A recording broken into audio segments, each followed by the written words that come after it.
The first thing I shot on Kelvara was a scout drone. Not on purpose. I was trying to hit a thermal vent cap, trying to calibrate the compression spring on my rifle the way my mother had taught me, tapping the bolt 3 times before chambering a round, the same small ritual she'd been doing since before I was born.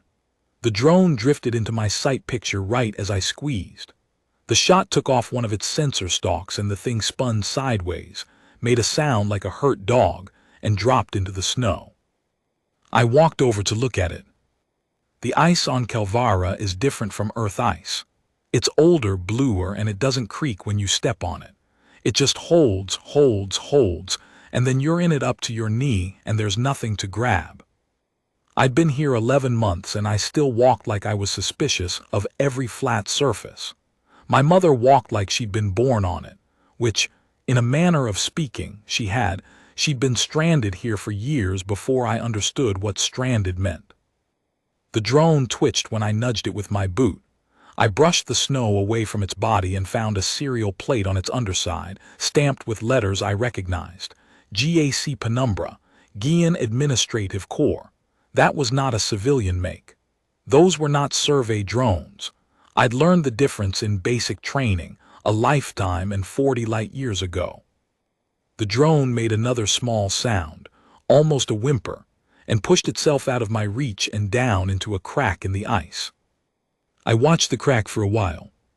Then my comms unit buzzed, 2 short pulses, which was my mother's code for come back to camp now.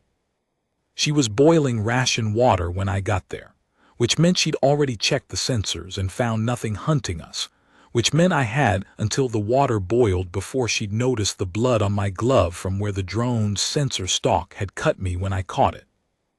I told her what I'd found. She didn't look up. GAC designation, she said. Old batch, probably a leftover from the original survey sweep. They used to scatter them in the ice when they were mapping habitable zones, long dead by now. It moved.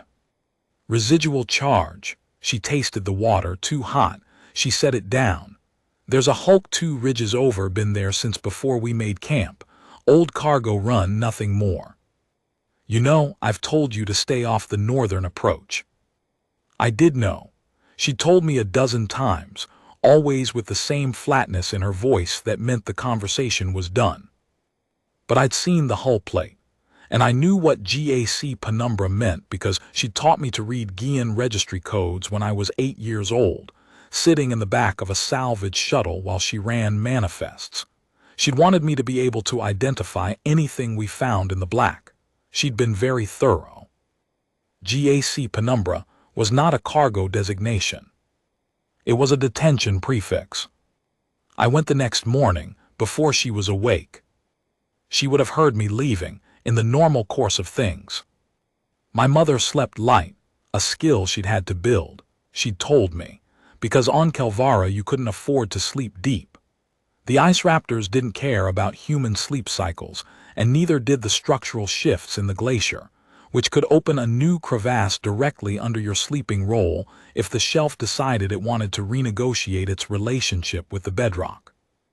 You learn to stay aware even in sleep, the same way you learn to walk without trusting any surface, and after 11 months I was starting to develop the beginning of that habit, but I wasn't there yet. She heard me, I know she did. She let me go anyway. I've thought about that a lot in the years since.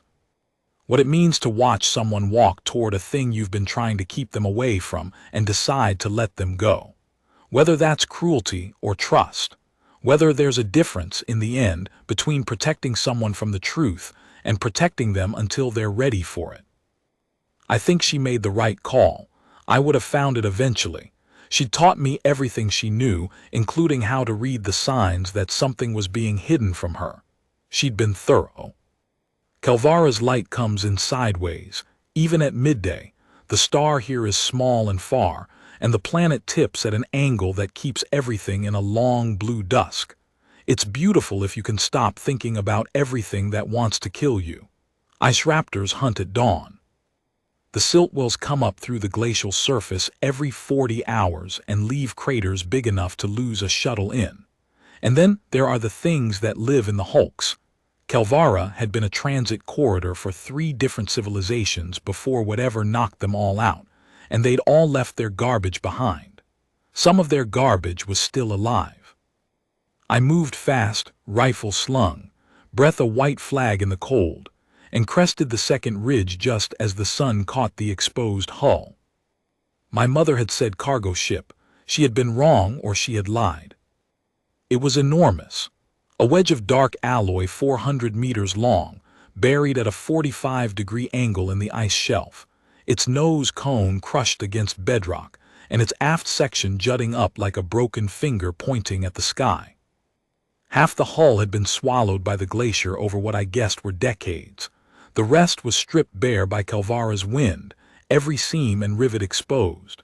The designation was stamped in letters 3 meters tall along the port side. GAC Penumbra Class IV Detention Transport. Authorized personnel only. Approach violations will be processed. The entry hatch was already open. I should have turned around. I know that.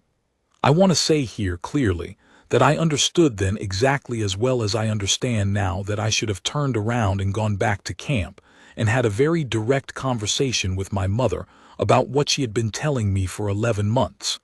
Instead, I slung my rifle across my back and went in.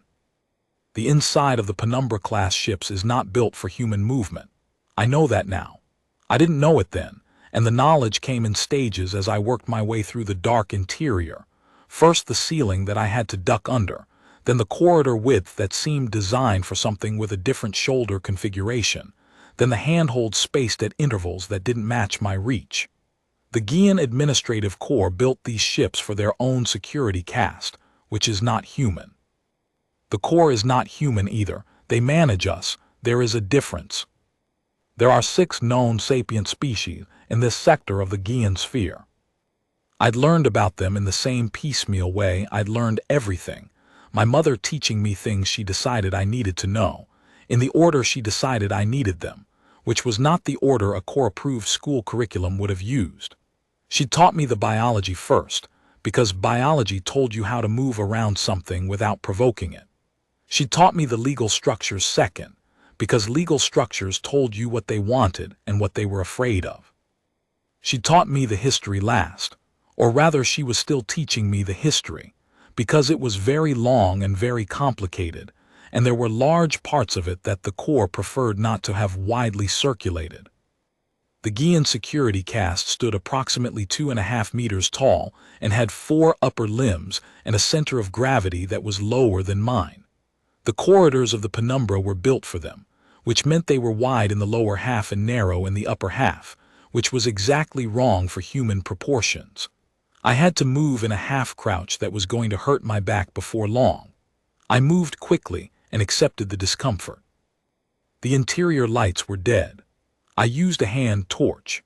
The beam caught shapes in the dark, and it took me a moment to understand that the shapes were cells, row after row of them along both sides of a central corridor, sealed behind alloy mesh, some of them still containing the outlines of things that had been alive in them once.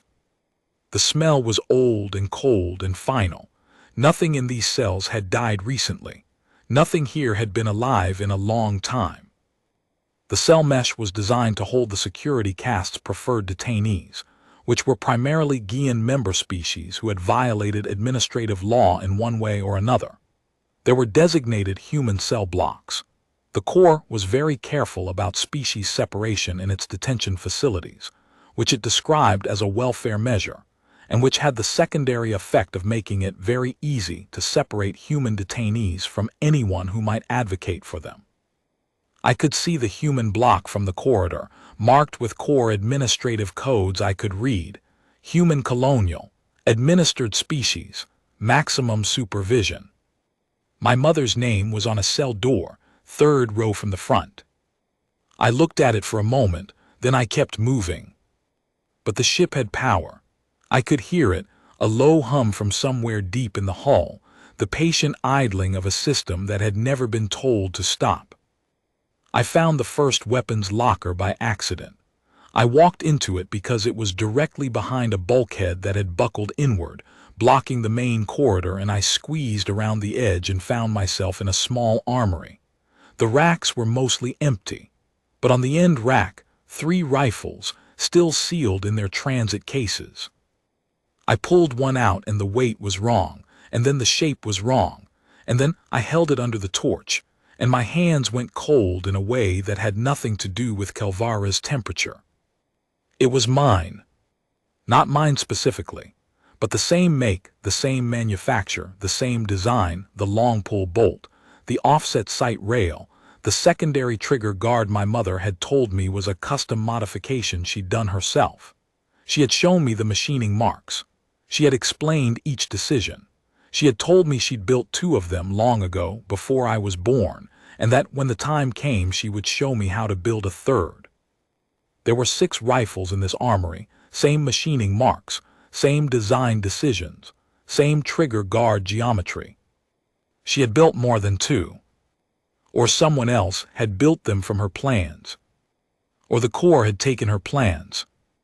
I was still holding the rifle when the lights came on. Not gradually. All at once, the full bank of overhead panels blazing white, the kind of light that makes you feel caught before you've done anything wrong. I dropped behind the rack by reflex and stayed down and listened. The hum deepened. Somewhere in the hall, a system came fully awake for the first time in what sounded like decades, cycling through its startup sequence with the grinding reluctance of very old machinery being asked to do a very simple thing. I heard relays close. I heard fans spin up. I heard, from somewhere near the bow, the sound that I would later describe to my mother as the ship clearing its throat. Then a voice filled the whole interior from every speaker at once, in the clipped, formal Guian that I'd learned to read, but never felt comfortable speaking. Intruder detected. Penumbra Class IV Detention Transport. Cell Block 7. Identity verification required. Present credentials or be processed. I didn't move. Identity verification required. You have 15 seconds to comply. I did not have any Guian Administrative Corps credentials because I was a human being from a colony planet who had never been issued any. So instead I stayed very still behind the weapons rack and thought about my options. The voice said, "Identity confirmed." I had not done anything. I had not spoken, not moved, not presented any documentation. But something in the ship's sensor array had looked at me and found a match, and the match it had found was not mine. Welcome, Warrant Officer Xenia Contreras. Sentence duration, life. Infractions logged, 47. Remaining term, life. Your return to custody is noted. Please proceed to intake processing. My mother's name, in a ship's computer, in a detention vessel buried in the glacier of an ice world 40 light years from anything. My mother had not been stranded here. My mother had been sentenced here. The security arms came out of the ceiling. I heard them before I saw them, the segmented scrape of articulated alloy, the hydraulic whisper of joints not used in years suddenly asked to move fast. They were designed for the Guian security caste, which meant they were big, they were strong, and they were calibrated for a target that could not fit between a collapsed bulkhead and a weapons rack. I could fit between a collapsed bulkhead and a weapons rack. I was human. I was small. I was used to crawling under things. The first arm swept through where I'd been standing and hit the rack hard enough to send 2 of the transit cases spinning across the floor.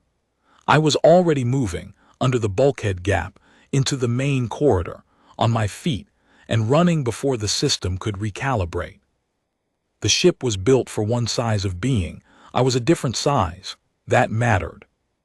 The corridor lights were all on now, blazing and white, and as I ran I could read the markings on the walls, cell designations, inmate numbers, intake dates. I ran past hundreds of cells.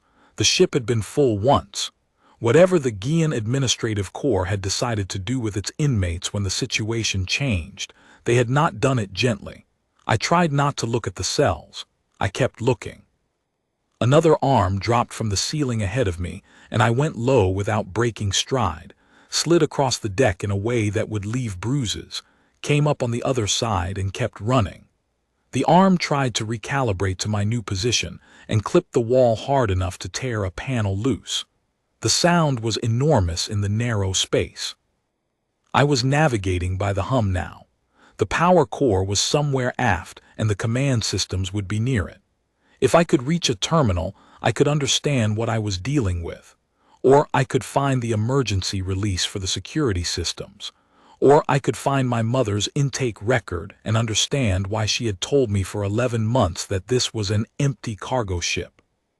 The command room was at the end of the main corridor, past the last row of cells, behind a door that was supposed to require a biometric authorization, but which the ship had apparently decided I already provided when it accepted my mother's name as mine. The door opened as I approached it, and I nearly ran through it before I understood that someone had left it open.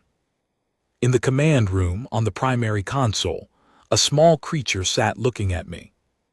It was the scout drone's cousin, I would have said, if the scout drone had been biological, the same general silhouette, the same sensor stalk eyes, but alive and warm and clearly not machine. It was some kind of native Kelvaran creature, the kind that lived in the upper ice layers, built its nests in warm machinery, because nothing on this planet generated heat on its own. It had found its way into the command room through a maintenance duct, and had been living here long enough to have built something resembling a nest on the far side of the console. It looked at me with all four of its sensor stalk eyes, made the same small wounded sound the drone had made when I shot it, and then put one small forelimb on the console. The main screen lit up. I spent 40 minutes in that command room. The ship's records were intact. Guian bureaucratic thoroughness meant that everything had been logged, time-stamped, cross-referenced, and backed up to 3 redundant storage nodes. My mother had been sentenced to penumbra-class detention 43 years ago, before I was born, before she had any children, before she had a name that anyone in the human colonial network would recognize. The charges were listed in Guian administrative code, and I worked through the translation slowly, because my formal Guian was rough, and the legal vocabulary was not what I'd been taught. The charges, as nearly as I could render them in plain language: unauthorized development of proprietary armament systems, distribution of prohibited designs to non-licensed civilian parties, conspiracy to provide human colony settlements with independent defensive capability outside of Guian administrative approval. She had built guns. She had taught people to build guns. She had decided, decades before I was born, that the human colony planets deserved to be able to defend themselves without asking the Corps for permission. And the Corps had decided that this was a crime, and they had sentenced her for it. And at some point between sentencing and execution, something had gone wrong with the transport. Mechanical failure, maybe, or something else had happened on Kelvara that I didn't have records for, and the ship had gone down and she had survived, and she had been surviving here ever since. 43 years. The small creature on the console made a noise. I looked up. The hull was groaning. Not the ship systems this time, the hull itself. I'd been sitting in one place for 40 minutes while the Kelvaran glacier did what Kelvaran glaciers do when they encounter warm metal in their interior, which is that they move around it, slowly and with enormous indifference, and they shift their weight. The lights went red. Then the ceiling came down. Not all at once. It wasn't like that. It was like the whole ship exhaled a long, slow structural sigh, and the forward section of the command room compressed toward the aft bulkhead with the patience of geological time and the speed of a falling building. I had time to see it coming. I had time to move. I moved. Not far enough. The secondary console came down across my left leg, and I felt rather than heard the crack, because the sound the ship was making drowned everything else out. The voice from the speakers was still talking, still running through its security protocols, still demanding credentials, still describing what would happen to unauthorized personnel. And it was so loud that I couldn't hear myself think, and I couldn't hear myself shout, and I definitely couldn't hear the sound of my own voice saying everything I was thinking about the Guian Administrative Corps and its decisions and my mother's 43-year sentence. The creature was gone. I didn't know where. The console had pinned my leg and I couldn't move enough to get leverage, and the ship was still settling, not falling anymore but adjusting, finding its new configuration, deciding where it was going to rest for the next few decades. I had my rifle. I had a hand torch, still working, lying 2 feet away. I had a sidearm with 9 rounds in it. I had protein rations for 4 days. And I realized, as I lay in the dark and the cold, and listened to the ship breathe around me, the absolute conviction that my mother was going to be furious. That was the first hour. The second hour I spent working on the console, not trying to lift it. It was alloy and I was not, and there are limits to what stubbornness can accomplish against physics. I worked on the structural joint at the corner, where the console's mounting brackets were bolted to the floor, because the crash had sheared 2 of the 4 bolts, and the remaining 2 were in material that had been compromised by the impact. I used the butt of my rifle and a piece of decking I could reach, and the particular kind of patience that comes from understanding that your only options are slow work or dying. The third hour I spent mostly listening. The ship had settled. The security system had gone quiet when the power fluctuated, and in the silence I could hear above me the sound of Kelvara, the wind across the exposed hull, the deep vibrational moan that the glacial ice made when it moved, and faintly something else. A sound that had no business being down here in the dark of a crashed detention ship. Something small moving quickly, following a path through the debris. I heard my mother before I saw her light. She was talking to the creature, not the way you'd expect someone to talk to an animal, not coaxing or warning, but the way you'd talk to a guide, following its movements, acknowledging when it changed direction, saying short things in a flat voice that meant she was focused and not scared, or rather that she was scared and refusing to let it slow her down. I recognized the tone. It was the same one she used when the ice raptors came too close to camp. Her torch beam found me through a gap in the collapsed ceiling. "Still alive," she said. "Obviously," I said. "Leg." Console came down on it. "I can't feel the foot." She was already moving through the gap, finding a path that her decades of surviving this specific hostile environment had evidently prepared her to read faster than I could follow. She was at my side before I'd finished taking inventory of my situation, and she put her hands on the console and lifted it exactly as much as she needed to, and I pulled my leg out.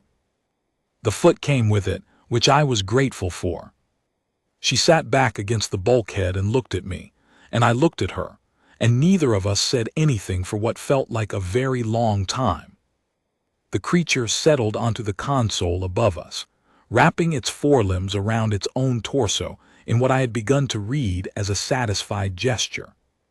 "You read the records," my mother said. "It wasn't a question." 43 years, I said.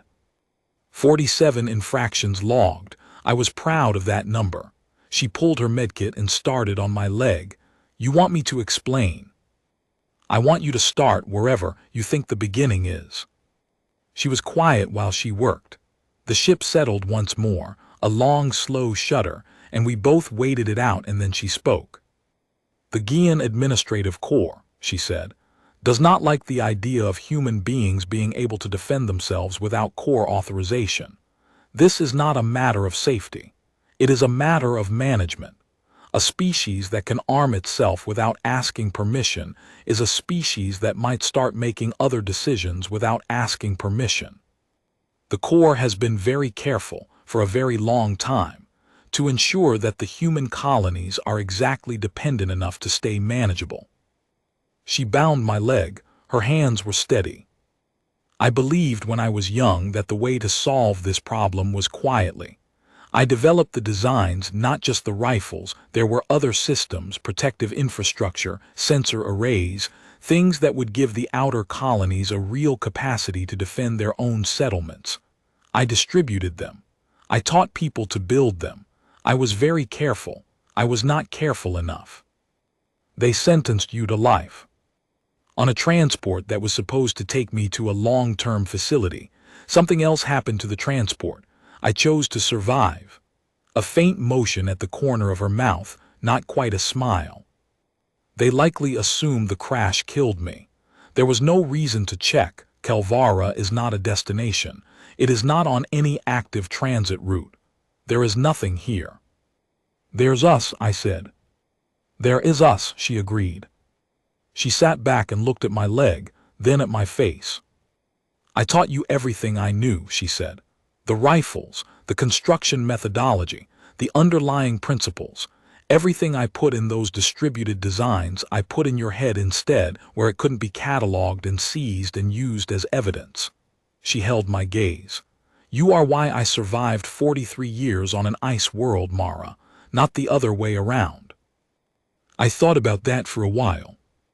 The creature made its small sound, up on the console. I also know how to build sensor arrays, I said, and protective infrastructure, and things that would give outer colony settlements a real capacity to defend themselves. I know. You were going to wait until when, exactly, before telling me that? I was going to wait, she said, until I was certain you were ready to understand why it matters. She looked around at the dead ship, the wrecked command room, the crashed detention vessel that had spent 4 decades slowly being eaten by the planet it crashed into. I think you may be ready. The distress signal was in the aft communications bay, running on the emergency power cell, which had been designed to last a century, because the Corps understood that accidents happen and their personnel needed to be recoverable. It had been broadcasting a low-frequency beacon on the Corps emergency band for 43 years. My mother had known it was there. She had left it running. You've been broadcasting to them this whole time, I said. A very quiet signal, intermittent, the kind that could be a geological anomaly. She pulled a panel off the communications console. I wanted them to know I was alive. I wanted the uncertainty to cost them something. And now you want to turn it up. Now, she said, I want to turn it up. I looked at the console, then at her, then at the panel she was holding. If we broadcast loud enough for any ship in this system to hear, they'll know exactly where we are, I said. Yes. The Corps. Yes. Who sentenced you to life, and would presumably like to continue that arrangement. The Corps, my mother said, sentenced me to life on a ship that crashed on a planet they've since taken off their charts. They believe I'm dead. When they arrive and find me alive, there will be a period of profound institutional confusion, because dead people don't have ongoing cases, and they will have to decide whether to reinstate my sentence or acknowledge that they no longer have a legal mechanism to do so, given that the original transport and its records are buried in a glacier. She put the panel down and began routing the power cell directly to the transmitter array. The Corps is very good at violence. They are very bad at ambiguity. I have been building a great deal of ambiguity for 43 years. I thought about the intake records, 47 infractions logged, each one a deliberate poke at a system that couldn't quite decide what to do with her. What do we do when they arrive? We tell them the truth, she said, which is that the human colonies have, for the past 4 decades, been receiving weapons designs and construction methodologies and defensive infrastructure plans from an anonymous source, and that source is not recoverable because she died in a transport crash, except she didn't. And now she is standing in the wreckage of the ship they sent to contain her, and asking them to explain on the record exactly what they intend to do about it. She connected the last relay. The transmitter array came alive. The signal went out on every Guian administrative frequency simultaneously, full power, carrying not just a location beacon but the 43 years of documentation my mother had been compiling, Every infraction, every security system bypass, every entry in the ship's records that documented the core handling of its detainees, which was not good handling, and which the core had been relying on no one ever being able to read. The Kelvaran ice cracked somewhere above us, responding to the electromagnetic pulse of the transmitter array coming to full power. My mother looked at me. "They will roar," she said. "They are very good at roaring." I adjusted my grip on my rifle, the one she taught me to build, the one whose machining marks matched 6 others in this ship's armory and thousands of others, by now, across colonies I'd never been to. "Let them," I said. The first ship arrived in 48 hours. We had that long to get out of the command room and set up a position on the glacier above the crash site, in the ruins of what had once been the Penumbra's upper observation deck, which the crash had deposited on the surface at an angle that provided exceptional sight lines in 3 directions. My leg was wrapped and splinted and complaining. The cold kept the swelling manageable. I had 4 days of rations, and my rifle and my mother had everything else, which was considerable. The core ship descended in the standard approach pattern, which my mother had described to me from memory: a wide orbit to map the beacon source, a tightening approach, a hover hold at 500 meters, a calm sweep before committing to landing. Standard procedure for an ambiguous situation. They wanted to know what they were dealing with before they put people on the ground. I watched it through my scope. "They're early," my mother said. "I expected 6 days. They wanted to contain this fast." She was looking at the same ship I was, but without magnification, just her eyes and a lifetime of reading the behavior of things that were bigger than her, and wanted to impose their preferences on the situation.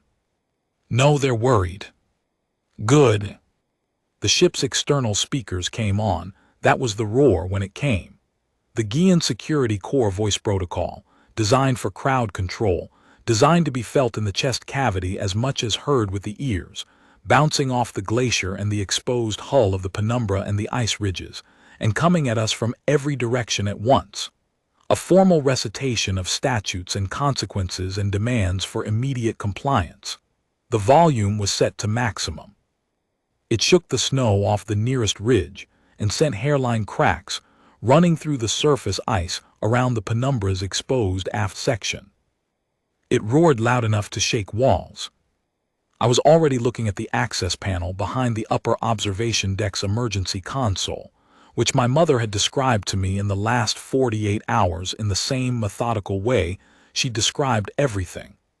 The location of the backup transmitter, the command override frequency, the Guian administrative codes that she had memorized 43 years ago, and which had never been rotated because they had believed she was dead.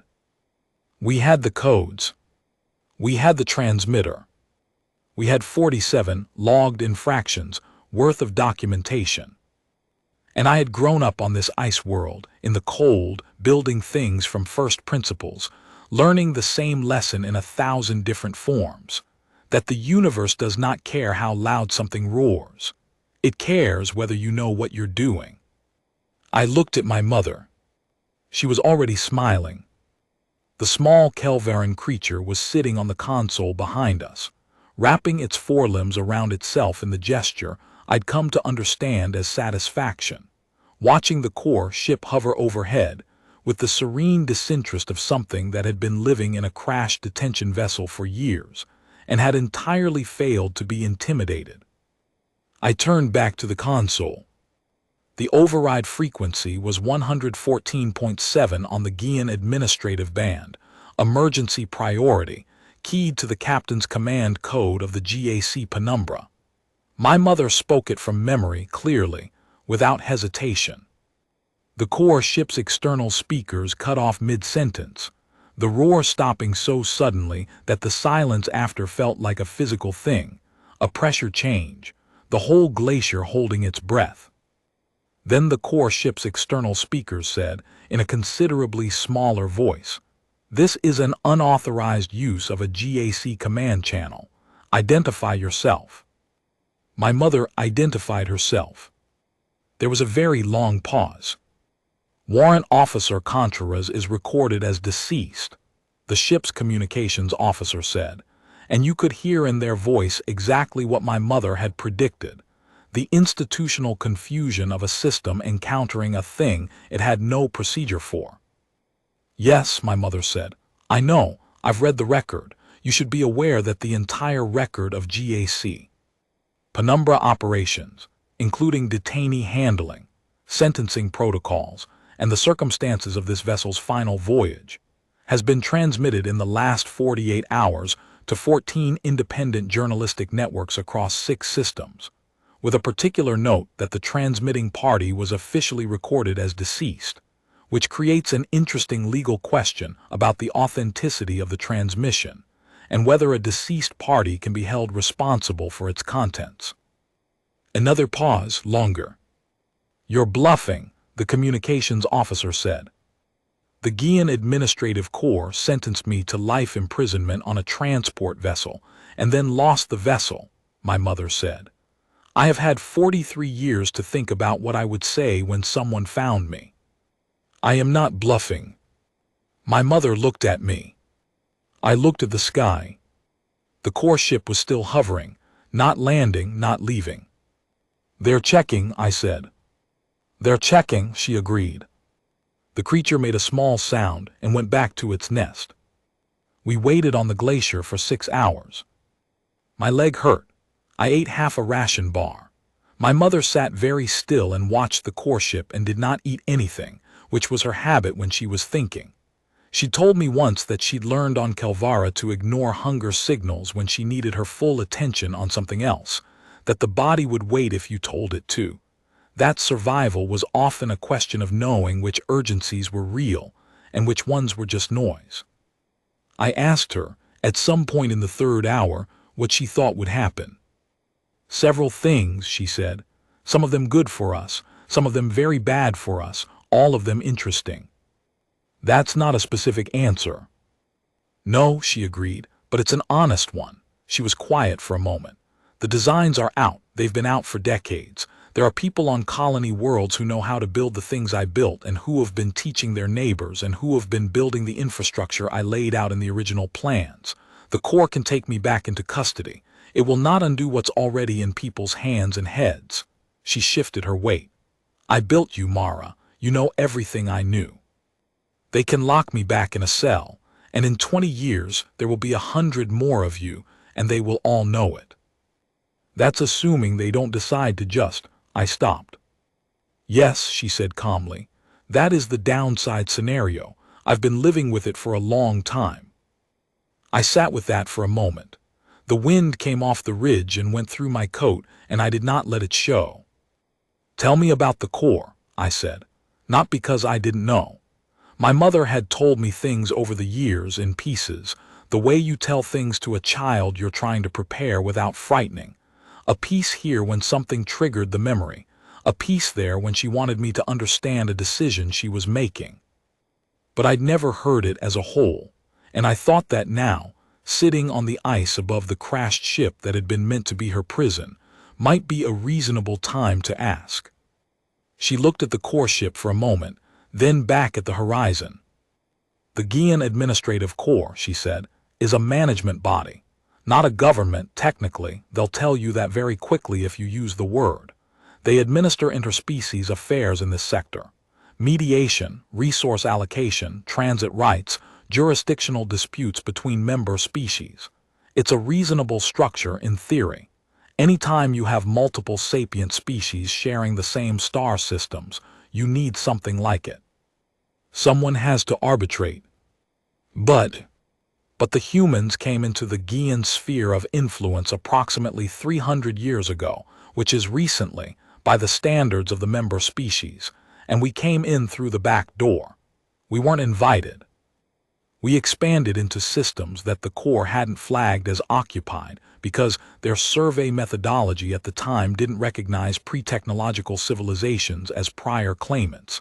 And by the time anyone decided that humans were interesting enough to regulate, there were already 40 million of us spread across 7 systems, and we were building more ships.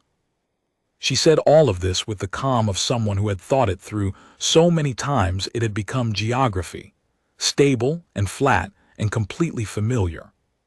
The Corps had two choices, she continued. Full membership, which would have given human worlds voting representation and independent security rights, and the ability to arm ourselves without Corps oversight. Or administered status, which is the polite term for being managed like a resource rather than a partner. They chose administered status.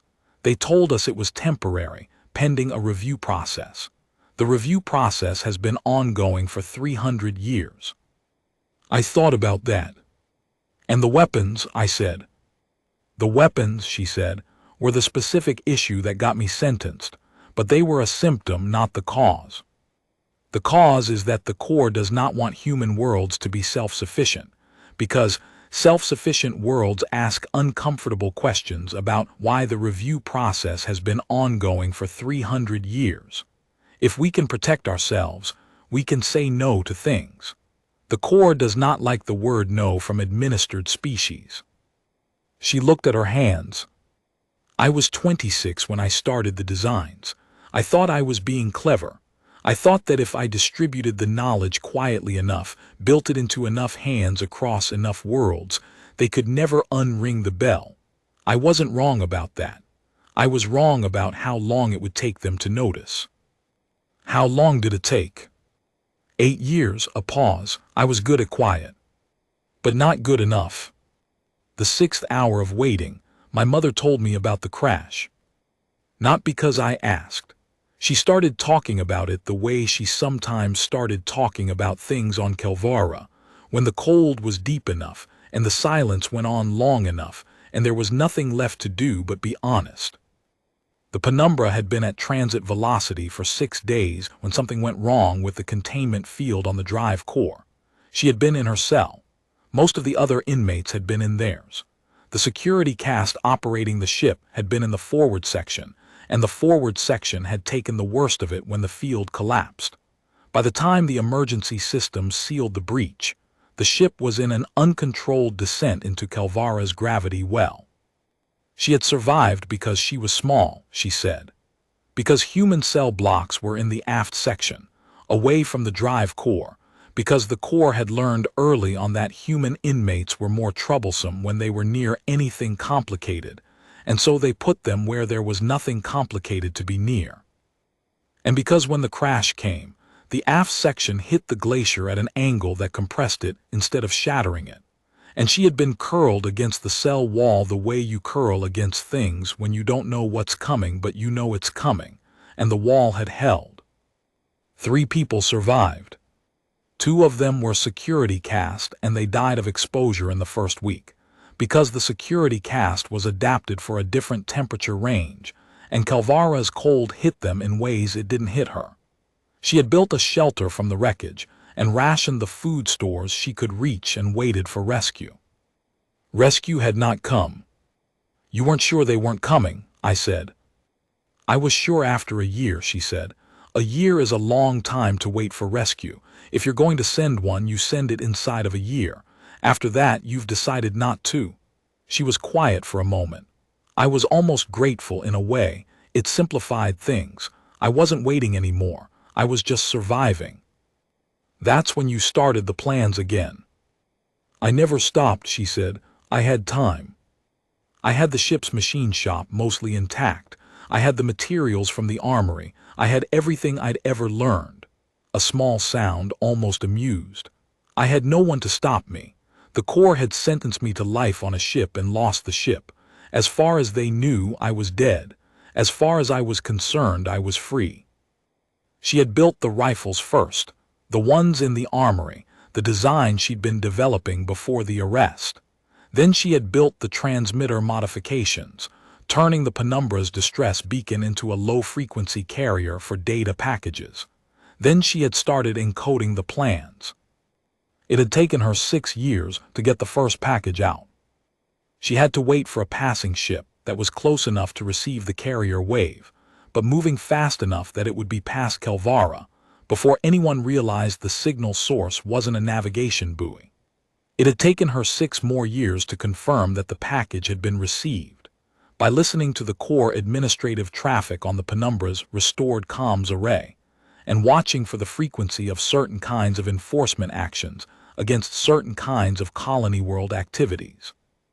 She had known the designs were working when the Corps started arresting more people for weapons manufacturing. That was confirmation, she said. They were spreading. People were building them and teaching their neighbors, and the Corps was responding, which meant the thing I'd sent out was taking root. She looked at the Corps ship on the ice below us. Every arrest they made for the next 30 years was a data point. I could track it by the traffic volume on their enforcement frequencies. By the time I found out I was pregnant, I had a very good map of how far the designs had traveled. I thought about being 8 years old, learning to read registry codes. You were building the map, I said, and you were building me. Yes, she said simply. She didn't apologize for it. I hadn't expected her to. It wasn't the kind of thing she apologized for. It was the kind of thing she did with full intention, and with the understanding that intention didn't make it uncomplicated, and that uncomplicated wasn't the goal. The goal was survival. The goal was the argument continuing. The goal was the bell being unringable. I would have liked to know earlier, I said. I know, she said, but you know now. The Corps ship sat on the ice below us. Its engines had gone quiet. Its crew was having a very complicated day. I looked at the Corps ship. It was still hovering. I thought about what it meant to be the daughter of someone who had spent 4 decades building a very long, very patient argument, in the form of weapons designs and construction plans, and documented evidence, that human beings deserve to exist on their own terms, without permission, without the perpetual managed dependency that the Guian Administrative Corps had decided was the appropriate configuration for a species that was technically under their jurisdiction. I thought about the 6 rifles in the armory below us. I thought about the machining marks. I thought about being 8 years old in a salvage shuttle, learning to read registry codes. She taught you everything she knew, I said, not to my mother, to the Corps ship hanging in the cold Kelvaran sky. She put it in your head. That's the whole point. My mother looked at me. Talking to them, she said. Getting comfortable with the idea, I said. The ship landed on the 7th hour. 2 figures came out, not the security cast, actual humans, Corps administrative, in the heavy coats that said they'd been briefed on Kelvara's temperature, but not on how personal it got when the wind came off the ridge. They picked their way across the ice toward us with the careful steps of people who were not used to surfaces that didn't behave. I had been expecting the security cast, large forms with authorization weapons and restraint systems calibrated for species that could actually fight back. I had been thinking, in the back of my mind, about angles and cover, and the fact that I was a good shot and my mother was a better one, and the observation deck gave us elevation. I had been thinking about whether survival, in the absolute worst case, meant we needed to make a decision before they landed. Instead, 2 humans in Corps administrative coats, picking their way across the ice. It was, I thought, either a de-escalation gesture or a trap. I kept the rifle on my back and watched them come. My mother stood up. I stood up with some help from the console and kept most of my weight on the working leg. The 2 administrators stopped a few meters away. One of them was holding a data pad. The other one was looking at the Penumbra's exposed hull, at the designation stamped in 3-meter letters, at the 43 years of Kelvara's weather written into every seam. She was young, younger than I'd expected from a Corps representative sent to handle something this sensitive. She had the look of someone who had been briefed extensively and was now experiencing the gap between the briefing and the reality. The one with the data pad looked at my mother. "Warrant Officer Contreras," he said, "we have been authorized to discuss a resolution." "I know," my mother said. "I've been waiting for 43 years. I have time." He blinked. The young woman kept looking at the hull. "The Corps wants to acknowledge," he began, with the careful cadence of someone reading from a prepared script that he had already decided was insufficient, that the circumstances of the Penumbra's final voyage were. "The ship crashed," my mother said. "You can say that. We're not in keeping with core detention standards, and that the failure to locate survivors. You didn't look." He stopped, recalibrated. "Administrator Vase," the young woman said quietly, not looking away from the hull, "I think we should perhaps skip to the current position." He looked at her, then at my mother, then at his datapad. "The Corps is prepared to offer," he said, "a full discharge of the original sentence, on the grounds that the sentence was considered served through time already elapsed under exceptional circumstances, as well as, my mother said, a formal review of the human colonial weapons restriction provisions, to be conducted over an 18-month period, with participation from human colonial representatives." He read this in the tone of a man who was not sure whether he was delivering good news or activating something that would explode. My mother looked at him for a long moment. "That's what 43 years and 14 independent journalistic networks gets us," she said. "A review. It's a significant." "Administrator," she said it quietly, not unkindly. "Tell me something. How many human worlds are there currently that have functional independent defensive infrastructure, not core-authorized armaments, independent, things built outside the approved channels?" He looked at his datapad. "I'm not able to share that information in this." "Because you don't know," my mother said, "or because you know and it's a large number." She didn't wait for him to answer. 41 worlds, as of the last data I was able to receive here. 41 worlds that have, in the past 4 decades, built systems from plans that an administrative prisoner distributed on the emergency carrier wave of a ship the Corps lost. 41 worlds that know they can do it, which means they know they were always capable of it, which means the entire managed dependency framework has a very large hole in it that a review process is not going to close. She looked at the datapad in his hand. "The Corps knows this. That's why you're here with a review offer instead of an arrest order. The situation changed while I was dead." The young woman, Vase, finally looked away from the hull. "You planned for this," she said, "from the beginning." "I hoped for it," my mother said. "Planning and hoping are different things. But yes, I understood that the only way to change the structural relationship was to change what the structures were built on. If human worlds can defend themselves, the Corps has to negotiate with them instead of managing them. 43 years ago they couldn't, now they can." She looked at Vase directly. "I didn't start a war. I taught people to build things. The rest was theirs." Vase held her gaze for a long moment. Something shifted in her expression, very slightly. The administrator with the datapad looked at me again. "And you are?" "Her daughter," I said. "She taught me everything she knew." He looked at me for a long moment. He looked at the rifle on my back. He looked at the machining marks on the stock, the same marks that were on 6 rifles in the armory below us, and on 41 worlds worth of copies, and on every version that had been built from the plans that had spread while my mother was officially dead.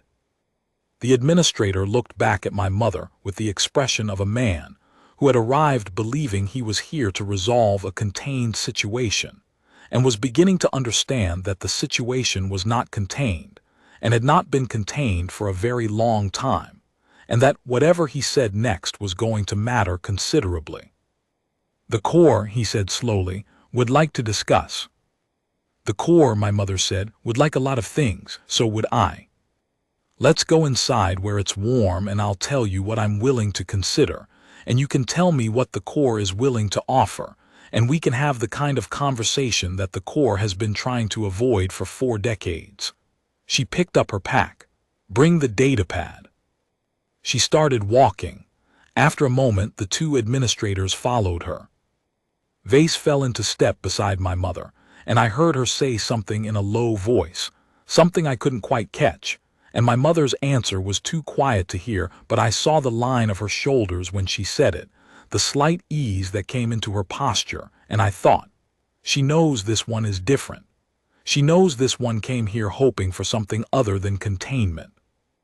I looked up at the sky one more time, at the pale Kelvaran sun sitting sideways on the horizon, at the core ship squatting on the ice with its engines cooling, at the long blue dark of a world that had been swallowing things for centuries and had not yet managed to swallow my mother. The creature appeared at my shoulder, on the collapsed wall behind me, wrapping its forelimbs around itself, watching the procession cross the ice. "Come on," I told it. It made the small sound. I slung my rifle and followed my mother across the glacier, toward whatever came next, toward the argument that wasn't finished, toward the thing she had spent 43 years building toward.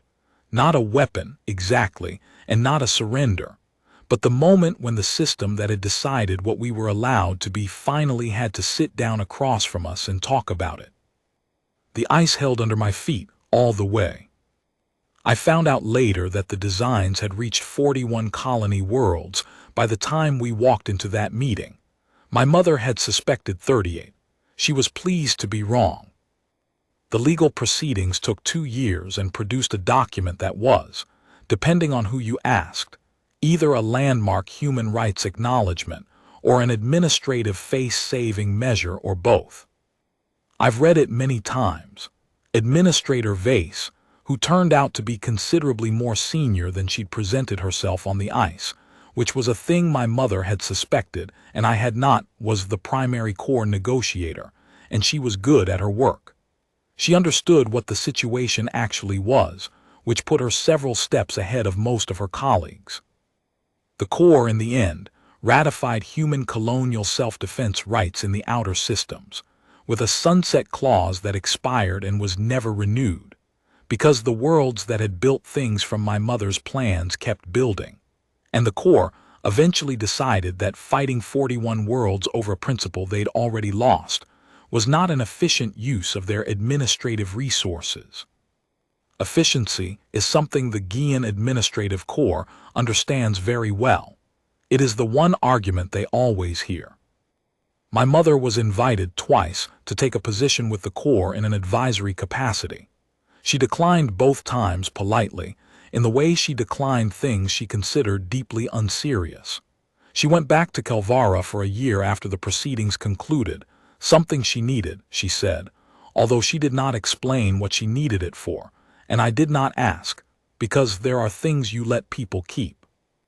I know that she spent time in what remained of the penumbra, in the sections the glacier hadn't claimed, and I know that she added something to the ship's log, although the log is a core document and officially sealed, and I know because Vase told me, many years later, over a meal at which we both drank more than was strictly necessary, that the entry in the log was a single line. She wouldn't tell me what the line said. I have guesses. They're probably wrong in the details and right in the spirit, which is how most things work out when you're trying to understand my mother. I've built the things she designed. I've improved on some of them the way she always intended. She left room in the plans for improvement, deliberate gaps where she'd identified that she'd solved a problem well but not optimally, places where someone who came after would understand the principle and find a better application. She'd been thorough about that too. The plans she distributed across 41 worlds had the same intentional room in them, the same implicit invitation. Here is what I know, now you know it, now make it better. That's how knowledge works when you trust it. You let it go and it comes back to you changed. I have a daughter now. She is 8 years old and she is learning to read registry codes. I teach her the same way my mother taught me, biology first, because biology tells you how to move around something without provoking it. Legal structures second, because legal structures tell you what something wants and what it's afraid of. History last, or rather ongoing, because history is very long and very complicated, and there are still large parts of it that certain parties prefer not to have widely circulated. She asked me once, while we were calibrating her first rifle, a child's training version, light and simple, the compression spring light enough for her grip strength, why I tapped the bolt 3 times before chambering around. I told her it was a thing my grandmother did, that her grandmother had taught her, that it meant, I know what I'm doing, I know why I'm doing it, I know what comes next. She tapped the bolt 3 times and looked down the sight picture. What comes next, she said. You pull the trigger, I said, when you know exactly what you're aiming at. She thought about that. She lowered the rifle. But you also need to know what's behind the target, she said. In case you miss, you need to know the whole environment. My mother would have been very pleased by that answer. The girl has never met her great-grandmother. She knows her through the plans, through the record, through the things my mother put into my head that I've put into hers. Through the machining marks on a stock design that has spread across 40-some worlds, and which nobody has ever quite felt the need to change, because it is exactly right, because the person who made it understood what she was doing. The Guian Administrative Corps is still very good at roaring. We have been alive on our own terms for a very long time, long enough that the youngest generation doesn't remember when it was otherwise, which was exactly the point. You build something that outlasts the need to fight for it. You teach people until the teaching is the thing they teach their children, and those children teach their children, and somewhere in that chain the argument becomes the foundation, and nobody has to win it again. When they send a ship now, we are ready for it. Not with anger, not with war, with the quiet, patient certainty of people who know exactly what they're building and why, who have read the registry codes and understand what they mean, who have survived the cold and the dark and the weight of things designed to contain them, and who have had a long time to get comfortable with the knowledge that being difficult to manage is not the same as being dangerous, and that the Corps has never quite managed to understand the difference. With the certainty of people who smiled at the roar, because they already knew where the override was. The only rule my mother ever gave me was to survive. I have found in practice that surviving is not a passive act. It is a choice, repeated every cold morning on an ice world, every time something large and certain tries to tell you what you are and what you're allowed to be. You tap the bolt 3 times. I know what I'm doing, I know why I'm doing it, I know what comes next. Then you pull the trigger. And the walls stop shaking. And you're still there.